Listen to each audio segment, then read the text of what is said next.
सारस अपने ऊपर राजकुमारी को बैठाकर 7 समुद्र पार ले जाने लगता है। किसी जंगल में एक ऋषि अपनी तपस्या में लीन थे। तभी वहां जंगल में घूमते घूमते एक राजकुमारी आती है। वह राजकुमारी बहुत ही सुंदर थी। जब उस राजकुमारी की नजर बाबा जी पर पड़ती है तो वह सोच में पड़ जाती है। वाह, यह ऋषि कितना सुंदर है। इस ऋषि के जैसा सुंदर आदमी मैंने आज तक कभी नहीं देखा। ना जाने इस ऋषि में कौन सा जादू है जो मेरी नजर इस पर से हट ही नहीं रही। बस मन करता है इसे इसी तरह निहारती रहूं। मैं जो इतने दिनों से अपने लिए सुंदर पुरुष की तलाश में थी, इसे देखने के बाद लगता है मेरी तलाश खत्म हो गई। वह राजकुमारी बहुत ही सुंदर थी और अपने लिए एक सुंदर नौजवान पुरुष की तलाश में थी। जब उसकी नजर ऋषि पर पड़ती है तो वह ऋषि पर मोहित हो जाती है और उसे बस टकटकी लगाकर निहारती रहती है। राजकुमारी मन ही मन ऋषि से प्रेम भी करने लगी थी। ना जाने यह ऋषि कब अपनी आंखें खोलेगा कि मैं इससे अपने दिल की बात कह सकूंगी। बस एक बार यह अपनी आंखें खोलकर मुझे देख ले, फिर मेरे रूप को देखकर इसे मुझसे ही प्रेम हो जाएगा। फिर मैं अपनी दिल की बात कह दूंगी और विवाह का प्रस्ताव रख दूंगी। राजकुमारी से रहा नहीं जाता और वह ऋषि को स्पर्श करने लगती है, जिससे ऋषि की तपस्या भंग हो जाती है। देखिए ऋषि मुनि, आपको देखने के बाद मैं आपको मन ही मन चाहने लगी हूँ और आपसे प्रेम करने लगी हूँ। मैं आपसे विवाह करना चाहती हूँ और आपको अपना जीवन साथी बनाना चाहती हूँ। वह ऋषि राजकुमारी को एक बार भी नहीं देखता है। ये देख राजकुमारी को अच्छा नहीं लगता। इस ऋषि की इतनी हिम्मत जो इसने मुझे देखा तक नहीं। आज तक किसी भी पुरुष ने मुझे देखकर अनदेखा नहीं किया। इसे मेरे रूप को देखना ही होगा। राजकुमारी ऐसा देख बहुत क्रोधित हुई और ऋषि को झकझोर देती है। ऐसा देख ऋषि बहुत क्रोधित हुए और गुस्से से बोले, हे दुष्ट राजकुमारी, तूने मेरी तपस्या भंग कर दी। इसका परिणाम जानती भी हो। हे रिसीवर, एक बार मेरे रूप को देखिए तो सही। इस दुनिया की सबसे सुंदर राजकुमारी आपके सामने है और आप देखना ही नहीं चाहते हो। एक बार मुझे देख लेंगे तो आप अपनी तपस्या भूल जाएंगे। राजकुमारी की बात से वह ऋषि और भी ज्यादा क्रोधित हो जाता है और वह राजकुमारी को श्राप दे देता है। राजकुमारी श्रापित होते ही बहुत बदसूरत हो जाती है। नहीं नहीं ऋषिवर, ऐसा मत कीजिए। मुझे बदसूरत मत बनाइए। मुझसे भूल हो गई। मुझे क्षमा कीजिए ऋषिवर। मुझे श्राप मत दीजिए। अपना श्राप वापस ले लीजिए महाराज। राजकुमारी बहुत गिड़गिड़ाने लगती है। ऐसा देख ऋषि को दया आ जाती है और वह राजकुमारी से कहता है, मैं अपना श्राप वापस तो नहीं ले सकता। हाँ, इतना जरूर कर सकता हूँ कि तुम्हें इस श्राप से मुक्त होने का उपाय बता सकता हूँ। महाराज मुझे उपाय बता दीजिए, बड़ी कृपा होगी। तो सुनो राजकुमारी, मेरे गुरु 7 समुद्र पार एक पहाड़ पर तपस्या कर रहे हैं। तुम्हें वही सही कर पाएंगे। तुम्हें वहां जाना पड़ेगा। पर महाराज, मैं 7 समुद्र पार कैसे जाऊंगी? लगता है मैं जिंदगी भर बदसूरत ही रहूंगी। इस बदसूरत चेहरे से अच्छा कि मैं आत्महत्या कर लूं। अरे राजकुमारी, मेरी बात तो पूरी सुनो। अब क्या रखा है? सुनने सुनाने में महाराज जी मेरी जिंदगी आपने खराब कर दिए। देखो राजकुमारी, तुम्हें 7 समुद्र पार जाने के लिए एक सारस का सहारा लेना पड़ेगा। सारस? कैसा सारस? मैं सारस का सहारा कैसे ले सकती हूँ? आखिर सारस कैसे मिलेगा मुझे? देखो राजकुमारी, मेरी बात ध्यान से सुनो। तुम इस जंगल के पूर्व के दिशा की ओर एक बहुत बड़ा पीपल का पेड़ है। पेड़ के नीचे एक सारस घायल पड़ा हुआ है। तुम उसकी मदद करो, वह तुम्हारी मदद करेगा। इतना सुनते ही वह सारस के पास जाती है। राजकुमारी सारस को देखती है कि वह बहुत ही घायल स्थिति में है। वह सारस से पूछती है, सारस महाराज, यह आपको क्या हुआ है? आप इतनी बुरी तरह से घायल कैसे हो गए हो? क्या बताऊं राजकुमारी, एक शिकारी जंगल में आया था। उसी ने तीर से मुझे मार दिया। तब से मैं घायल पड़ा हूँ। मेरे में इतनी सख्ती नहीं रह गई कि मैं जंगल से जड़ी बूटी लाकर अपना इलाज कर सकूं। लगता है कि मैं अब जिंदा नहीं रहूंगा। आप ऐसी बात मत कीजिए। मैं आपको जड़ी बूटी ला कर दूंगी। आप बिल्कुल ठीक हो जाएंगे। पर जड़ी बूटी कहाँ मिलेगी? मुझे तो मालूम ही नहीं है। देखो राजकुमारी, जंगल के बीचों बीच एक पपीता का पेड़ है। उसी के नीचे जड़ी बूटी है। उसी को तुम्हें लाना है। सारस की बात मानकर राजकुमारी जंगल के बीचों बीच जाती है।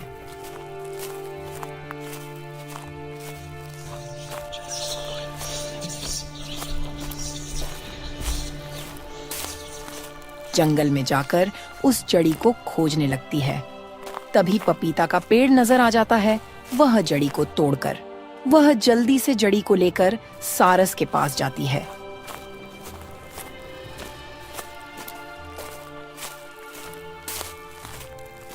सारस के पास जाके उसके चोट पर जड़ी लगा देती है। कुछ ही देर में सारस पूरी तरह से ठीक हो जाता है। राजकुमारी, आपका बहुत बहुत धन्यवाद। आपने मेरी जान बचा ली। लेकिन एक बात मेरे समझ में नहीं आई, आप इस जंगल में अकेले क्या कर रही हो, और आप इतनी बहादुरी के साथ जंगल में हो। क्या बताऊं सारस, मैं राजमहल से सैर करने अकेले ही जंगल में आ गई। जंगल आते ही मुझे एक ऋषि नजर आ गए। उनको देखते ही मैं उन पे मोहित हो गई। मैंने उनके सामने जाकर उनकी तपस्या भंग कर दी। उन्होंने मुझे श्राप दे दिए कि जा तू बदसूरत हो जाएगी। तब से मैं बदसूरत हो गई। यह तो तुम्हारे साथ बहुत ही गलत हुआ। अब बताओ मैं तुम्हारी क्या मदद कर सकता हूँ। ऋषि महाराज ने बताए हैं कि 7 समुद्र पार पर उनके गुरुजी तपस्या कर रहे हैं। वो ही मुझे श्राप से मुक्त कर सकते हैं। ऋषि महाराज ने बोले थे कि 7 समुद्र पार जाने के लिए आप मेरी मदद करेंगे। देखो राजकुमारी, मैं अब बूढ़ा हो चुका हूँ। मेरे में इतनी शक्ति नहीं है कि तुम्हें 7 समुद्र पार लेकर जाऊं। मुझे माफ करो। सारस को ऐसे देख राजकुमारी बहुत दुखी होती है और वह सारस के सामने गिड़गिड़ाने लगती है। सारस ऐसा देख सोच में पड़ जाता है। राजकुमारी, मैं तुम्हें 7 समुद्र पार तो ले चलूंगा, लेकिन मैं बूढ़ा हो गया हूँ। इसीलिए हम बीच बीच में रुक रुक कर आराम करते चलेंगे। ठीक है सारस, आप आराम आराम से चलना। सारस अपने ऊपर राजकुमारी को बैठाकर 7 समुद्र पार ले जाने लगता है।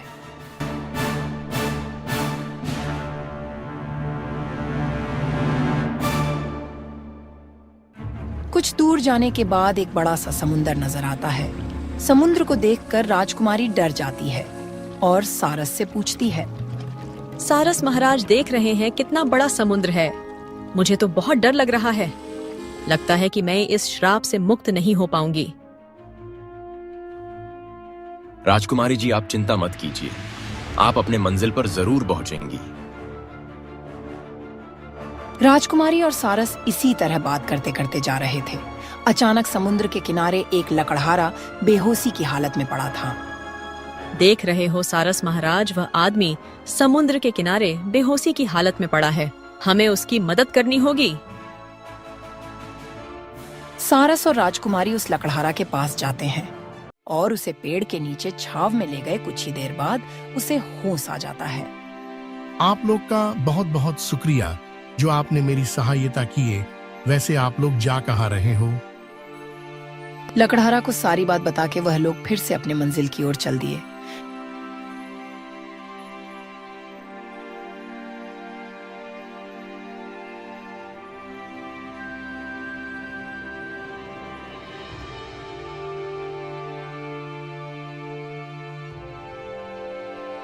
जाते जाते वह लोग उस साधु बाबा के पास पहुंच जाते हैं। साधु महाराज, आप मेरा उद्धार कीजिए। महाराज, मैं बहुत मुसीबत में हूँ। एक ऋषि ने मुझे श्राप दिए है। मैं उस श्राप से मुक्त होना चाहती हूँ। तुम्हें तो श्राप से मुक्त तो कर दूंगा, लेकिन मेरी एक शर्त है कि तुम किसी को भी अपने स्वार्थ के लिए किसी को परेशान नहीं करोगी, नहीं तो तुम फिर से बदसूरत हो जाओगी। महाराज, अब से ऐसी गलती मैं भूल से भी नहीं करूंगी। आप हमें क्षमा कीजिए और मुझे सही कर दीजिए। साधु महाराज को राजकुमारी का यह तकलीफ देखा नहीं जाता है और उसे अपने मंत्र से सही कर देते हैं और वह लोग बहुत खुश हो जाते हैं। राजकुमारी साधु बाबा को शुक्रिया करके वापस अपने महल की ओर चली जाती है। वहीं दूसरी तरफ राजा के दरबार में एक आदमी राजा के पास आता है और कहता है, अनर्थ हो गया महाराज। हमारे गांव के जंगल में एक जंगली कुत्ता आ गया और वो शेर से भी बड़ा है। गांव की तरफ कभी भी आ सकता है। कृपया आप हमारी रक्षा करें महाराज, रक्षा करें। मंत्री जी, जल्द से जल्द कुत्ता को पकड़ने का इंतजाम किया जाए। किसी भी मासूम की जान नहीं जानी चाहिए। ठीक है महाराज, आप निश्चिंत रहे। हम जल्द से जल्द उस कुत्ता को पकड़ लेंगे। ऐसा बोलकर मंत्री अपने साथ कुछ सैनिकों को लेता है और उस कुत्ता को पकड़ने के लिए जाने लगता है।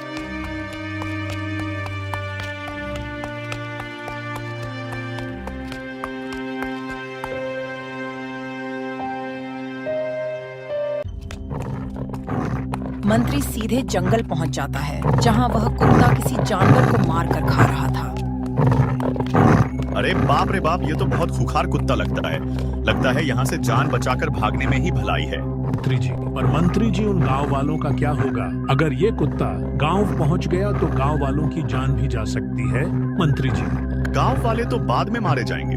अगर हम लोग अभी नहीं भागे तो मुफ्त में कुत्ता का शिकार बन जाएंगे। मंत्री ऐसा बोलकर अपने सैनिकों के साथ वापस राजमहल की ओर चला जाता है।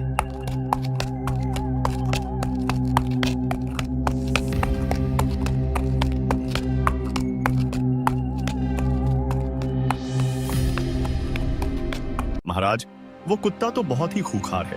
हम चाहकर भी उस कुत्ता को नहीं पकड़ सकते। अरे ये आप क्या बोल रहे हैं मंत्री जी? आप तो बहुत बड़े कायर निकले। प्रजा की रक्षा करना ही हमारा कर्तव्य है, भले ही उसमें हमारी जान ही क्यों न चली जाए। और आप उन्हें संकट में छोड़कर चले आए। यहाँ तुमसे अच्छा तो मैं किसी जानवर को मंत्री बना दूं। मुझे माफ कर दे महाराज, मैं उस कुत्ते को देखकर डर गया।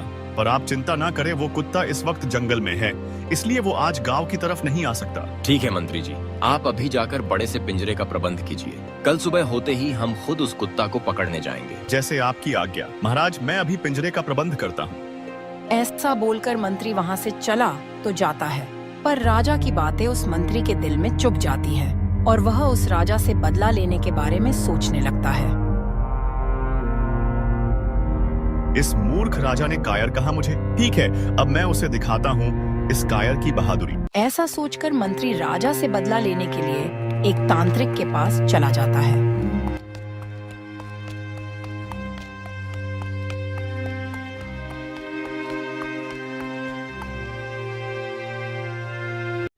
आओ मंत्री आओ, आखिर तुम्हें मेरी जरूरत पड़ ही गई।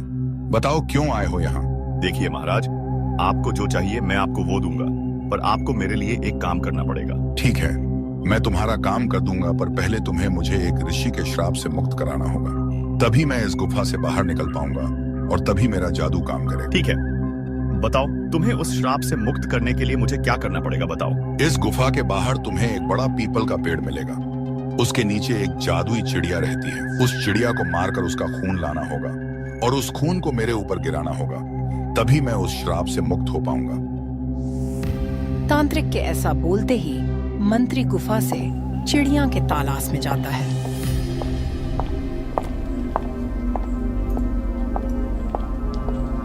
कुछ दूर जाने के बाद उसे वही पेड़ नजर आता है।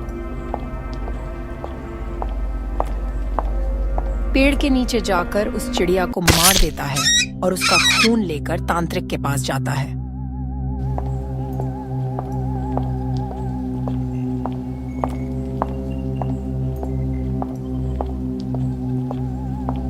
ये लो तांत्रिक, मैं खून ले आया हूँ। खून तांत्रिक के ऊपर छिड़कते ही उस ऋषि के श्राप से मुक्त हो जाता है और उसके पास बहुत सारी काली शक्तियां आ जाती हैं। अब मैं आजाद हो गया। बोलो मंत्री, मुझे क्या करना है? उसके बाद मंत्री अपने साजिश के अनुसार तांत्रिक को सारी बातें बता देता है। बस इतनी सी बात, तुम्हारा काम हो जाएगा। तुम किसी तरह उस राजा को यहाँ ले आओ।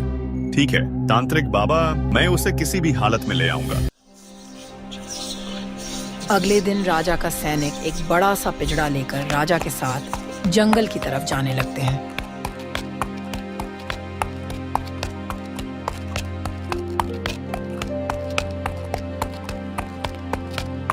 बस यहीं पर रख दो पिंजड़ा, देखते हैं आखिर वो कुत्ता कैसे बचता है। पर महाराज, इसमें कोई चारा भी तो डालना पड़ेगा। बिना चारा के कैसे फंसेगा वो कुत्ता? ऐसा कीजिए, कहीं से कोई जानवर पकड़ लाइए, उसी को चारा के रूप में पिंजड़ा में रख देंगे। महाराज, यही पास में एक आदमी कुछ भेड़िया चरा रहा है। मैंने उससे एक भेड़िया मांगा तो वह कह रहा था कि वह सिर्फ राजा को ही अपनी भेड़िया देगा। अच्छा, तो ऐसी बात है तो फिर चलिए उस आदमी के पास ही चलते हैं। उसके बाद वह मंत्री राजा को अपने साथ लेकर जाने लगता है। कुछ ही देर में वह दोनों एक गुफा के पास पहुंच जाते हैं, जहां वह तांत्रिक रहता था। या आप मुझे कहाँ लेकर आए हैं मंत्री जी? ये तो एक गुफा है, यहाँ पर भेड़िया कहाँ है? थोड़ा सब्र कीजिए महाराज, एक बड़ी सी भेड़िया आती ही होगी इस गुफा से। मंत्री को ऐसा बोलते ही उस गुफा के अंदर से वह तांत्रिक बाहर आ जाता है। बोल मंत्री, अब क्या करना है? इस राजा को यही खत्म कर दूं क्या? नहीं नहीं तांत्रिक जी, इस दुष्ट राजा को इतना आसान सजा मैं नहीं दूंगा। पहले तो इसे भेड़िया बनाकर उस कुत्ते के पिंजरे में डालूंगा, वहीं पर ये तड़प तड़प कर मरेगा हरामजादा। अरे दुष्ट मंत्री, तुमने ये क्या किया? यही सिला दिया तुमने हमारे भरोसे का। हमें तुमसे ये उम्मीद कभी नहीं की थी मंत्री जी। ये मेरा प्रतिशोध है। मूर्ख राजा, तुमने मुझे कायर कहा था, अब देखो मेरी बहादुरी। मंत्री, अगर मैं जिंदा बच गया ना तो आपको मृत्यु दंड से कोई नहीं बचा सकता। तुम बहुत पछताओगे। पर ऐसा नहीं होगा मेरे प्यारे महाराज। तांत्रिक जी, आप जल्दी से इस राजा को एक भेड़िया बना दो।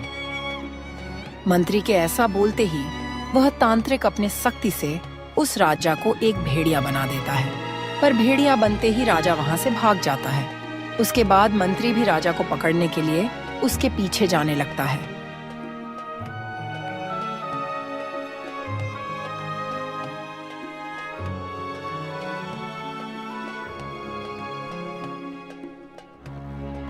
अरे यहाँ तो इतनी सारी भेड़ियां हैं, इनमें से वो राजा कौन सा है?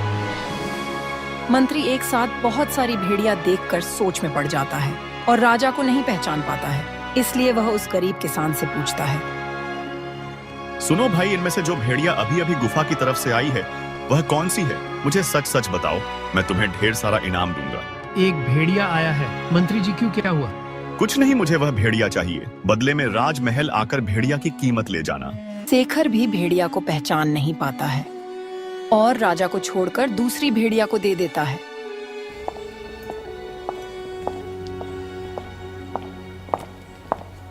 चलो अब बच गया मैं। इस मंत्री को तो मैं बाद में देख लूंगा। उसके बाद मंत्री उस भेड़िया को लेकर उस पिंजरे के पास पहुंच जाता है जहां वो लोग उस खूंखार कुत्ता को पकड़ने वाले थे।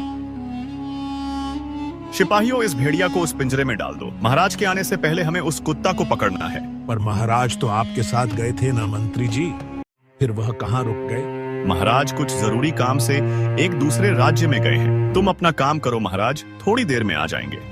ऐसा बोलकर सभी लोग दूर से ही उस कुत्ता का इंतजार करने लगते हैं। कुछ देर बाद ही वहां कुत्ता आ जाता है और पिंजरे में फंस जाता है। फिर वह कुत्ता उस भेड़िया को अपना शिकार बना लेता है, जिससे मंत्री जी बहुत ही ज्यादा खुश होते हैं। चलो अच्छा हुआ, राजा तो गया, अब मुझे इस राज्य का राजा बनने से कोई नहीं रोक सकता। सैनिकों, अब उस कुत्ते के पिंजरे समेत राजमहल ले चलो। उसके बाद मंत्री उस कुत्ते को पिंजरे के साथ पकड़कर राजमहल ले जाता है। दूसरी तरफ शेखर उस राजा को अपने भेड़िया के साथ अपने घर ले जाता है। सुनो भले इंसान, क्या तुम मेरी मदद करोगे? अरे ये आवाज कहाँ से आ रही है? यहाँ तो सिर्फ मैं ही हूँ। अरे मैं इधर हूँ भाई, तुम्हारी भेड़िया के साथ। हाँ हाँ भाई, मैं सच में बोल सकता हूँ। तुम कोई सपना नहीं देख रहे हो, मैं इस राज्य का राजा हूँ। उसके बाद भेड़िया के रूप में वह राजा शेखर को अपनी सारी बातें बता देता है। फिर शेखर कहता है, पर महाराज, मैं आपको फिर से ठीक कैसे करूंगा? मुझे तो कोई जादू नहीं आता। तुम मुझे एक ऋषि मुनि के पास ले चलो, मैं तुम्हें उस ऋषि तक ले जाने का रास्ता दिखाता हूँ। बस तुम मेरी रक्षा करना। महाराज, हम कल सुबह होते ही उस ऋषि के पास चले जाएंगे। उसके बाद शेखर उस राजा को अपने साथ अपने कमरे में ले जाता है और अपनी पत्नी को सारी बातें बता देता है। आइए महाराज, इस गरीब की कुटिया में आपका स्वागत है। यह लीजिए इस गरीब का साधारण सा भोजन। आप लोगों का बहुत बहुत धन्यवाद। अगर आप ना होते तो आज मेरे नसीब में ये भोजन भी नहीं होता। आप चिंता न करें महाराज, सुबह होते ही सब कुछ ठीक हो जाएगा। अगले ही दिन शेखर राजा को ऋषि के पास ले जाता है।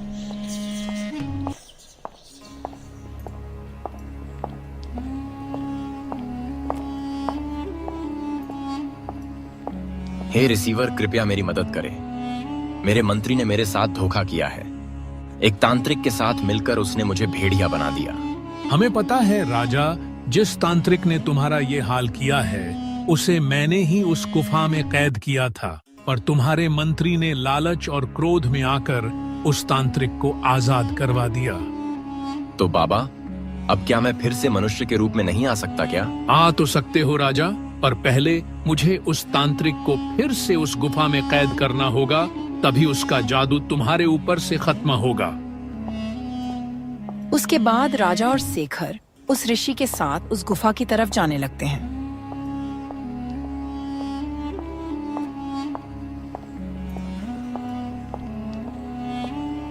अरे पागल राजा, तुम्हें यही साधु मिला था। किसी और को पकड़ कर लाया होता या अकेले ही आ जाता, मैं वैसे ही ठीक कर देता तुम्हें। ठीक तो कर देता, पर तुम्हें कैद करना अति आवश्यक है तांत्रिक, नहीं तो तू बाहर आकर पूरे राज्य में आतंक फैला देगा तू। ऐसा बोलकर वह ऋषि उस तांत्रिक को अपनी शक्तियों से फिर से उसी गुफा में कैद कर देता है। तांत्रिक के कैद होते ही वह भेड़िया फिर से राजा बन जाता है। आपका बहुत बहुत धन्यवाद बाबा, आपका ये एहसान मैं जिंदगी भर नहीं भूलूंगा। मेरा नहीं राजा, इस गरीब का धन्यवाद करो जिसने आपको मेरे पास लाया, और हो सके तो इनका उद्धार कीजिए महाराज। ऐसा बोलकर राजा गुस्से में राजमहल की ओर चल पड़ता है।